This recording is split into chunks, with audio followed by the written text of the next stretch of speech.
All right, so today's video, I'm going to show you guys the 4 steps that all quitters follow in the sync licensing industry, meaning these are producers that hear about sync licensing, maybe from my channel or from some other source, get excited about it, give it a really good shot, but then end up bailing out. They don't quite make it, maybe a year or 2 years into their journey. They realize that they're just not cut out for it and they're not getting the results they want, so they quit. So I'm going to show you what those 4 steps are that every single one of them essentially follows. So if you want to try to avoid that fate, this would be a good video to follow up with. But we're not going to just leave you there with the bad advice. I will follow up with the 4 steps that successful producers follow right afterwards. And they're going to look very similar up until a certain point. So spoiler alert, you want to pay attention, okay? First of all, for quitters, the people that get started and bail out. First of all, if they're doing this properly, they should be making music every single month. So all of you, regardless of how long you've been at this or how new you are to sync licensing, you should know that this is going to be required of you. It should be step number 1. Make new music, new tracks every single month. Don't just try to find tracks that are sitting on your hard drive, repurpose them and ship them off to libraries. You should be expecting and be excited and ready to make new music every single month, okay? Let's just take that for granted. Secondly, you're gonna again submit your music to the libraries that you feel are the best match for you, okay? You can do your own research, you can do a Google search, ChatGPT, you can use a tool like SyncMatch to find the right libraries for you. However you do this, you definitely want to make sure you're partnering with the best possible libraries for you and your music, and you should be submitting that new music you compose to those libraries, okay? Here's where things fall apart for the quitters, okay? The 3rd step is they do this wait and see thing, okay? Let me explain that. A lot of producers, understandably so, are nervous about exclusively tying up an album or a group of tracks with a particular publisher, with a library, even if they have a great name, even if they have a great track record, and a producer relatively has some confidence that they could probably get their particular type of music placed with their clients.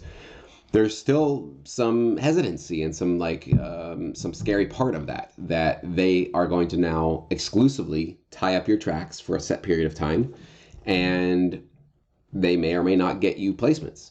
So what the quitters do is they'll send like an album or a couple of tracks, or maybe even a couple of albums to a particular library, and they will just do this. They'll cross their arms. I don't know if you can see my arms. My arms are crossed. They will just wait and see if that library is going to perform for them, right? So they don't submit anything else. They just kind of back off and they just keep their ear out for the emails and the calls and that kind of thing to see, like, am I going to get notified that I got a placement? They might, upload some of their tracks to TuneSet to see if they get notified with placements. And of course, they'll be keeping an eye out for their royalties if there's going to be any coming in. But they don't really fully commit from day one. They do this kind of wait and see thing, okay? And as a result of that, and as a result of how slow this industry really can be and how long it takes for us to get our royalties, which is 9 months to a year, and that's after your track has been processed by a library, shipped out to their clients, and pitched to the particular clients that might be useful and might find your music useful. Step 4 is they usually just get stuck in doubt, right? Because they're not seeing quick results, and they're maybe not seeing any results in the first 6 months, maybe a year, year and a half, off of that first group of tracks that they sent off to the library.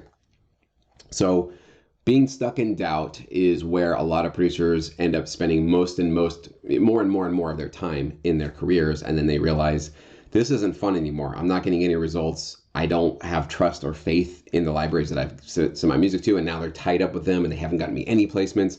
This whole industry is whack. I'm out of here. I'm gone. Okay. This is one of the most predictable, I think, indications I've ever seen for if you email me or you comment to me and you say, Jesse, man, I've been sending, I sent 2 albums or an album to a library. It's been 8 months and I got no placements yet. I can immediately see the mindset that will have you walk out of this industry within a matter of time. It could be weeks or months, but it's definitely not going to be long term for you.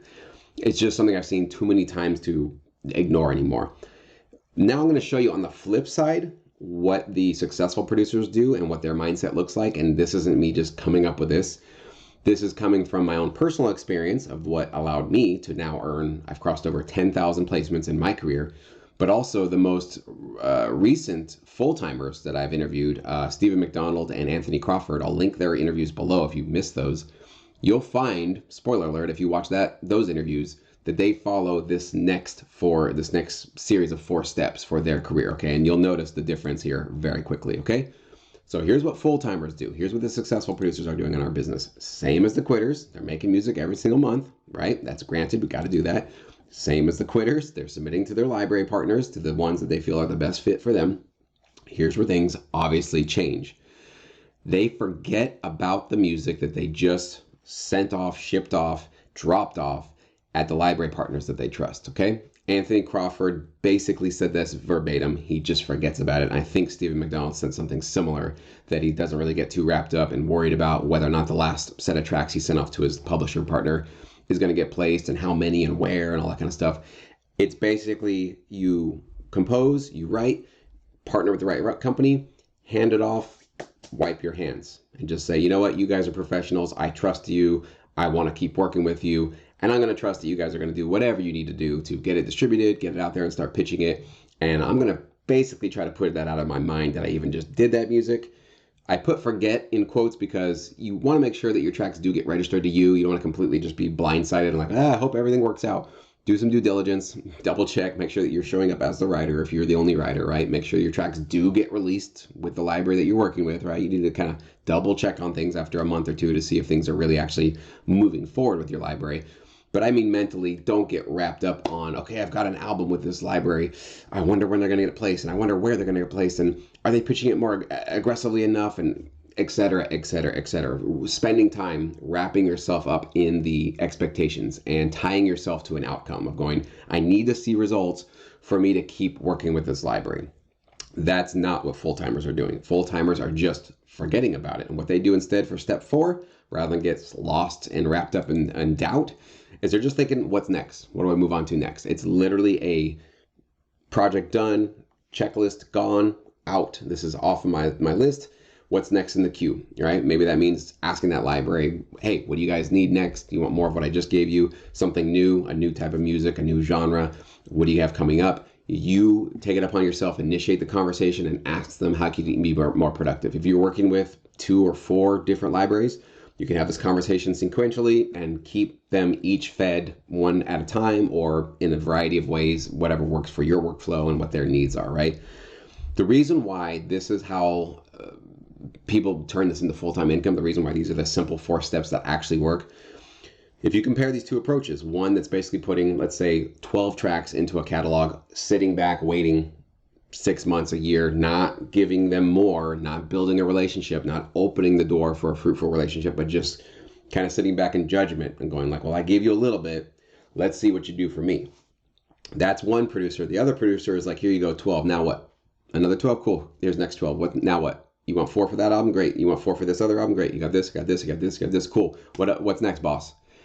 That's the producer who's stacking up some numbers in their catalog, right? So the first producer might have 10 tracks, 12 tracks in a catalog that has thousands. You could get a placement out of those 10, 12 tracks. Lower chances though, right? The other producer starts off maybe with the same number, 12 tracks, but they just keep adding to that number as the months and months go on. They're not crossing their arms waiting for anything to happen. They're making their own luck, right? They're expanding their numbers, they're expanding their presence. But more important than just numbers or more music in a catalog, they're building a relationship because they're showing themselves to be dependable and reliable for their library partners. So guess what? When there's a brief that comes through and it's got a pretty big sync fee or a big opportunity for exposure or royalties, which producer do you think a library wants to send that off to? The one that sent you 12 tracks and they ghosted you, they don't even talk to you anymore? Or the one that's every single week on a Monday morning, like clockwork, 9 a.m., hey, this is what I got. What do you guys think about this? What's next? Can I be helpful? Can I be useful? What do you need? Here's some ideas, et cetera, et cetera, et cetera. It's obvious that they're going to want to work with a person that they've been able to build a relationship with, who's showing that they're hungry, that they're eager, that they're ready to work, okay? And this is the producer because they're forgetting about the outcome. They're not worried about whether or not one particular track or one particular album is getting placements. They're just building and building and building and building and building. And by the time a year, 2, 5 years has gone in, one of these producers has built a lot more into their career, not just in the numbers, which is very important. You got to remember this is a numbers game in some respects, but with those direct relationships. That's really where the strength of their career has really shown a difference, is because they just showed up and they just kept cranking out music. Of everybody that I know that does this full time, this is it. You can screenshot this, write this down, put this up next to your studio wall if you want to.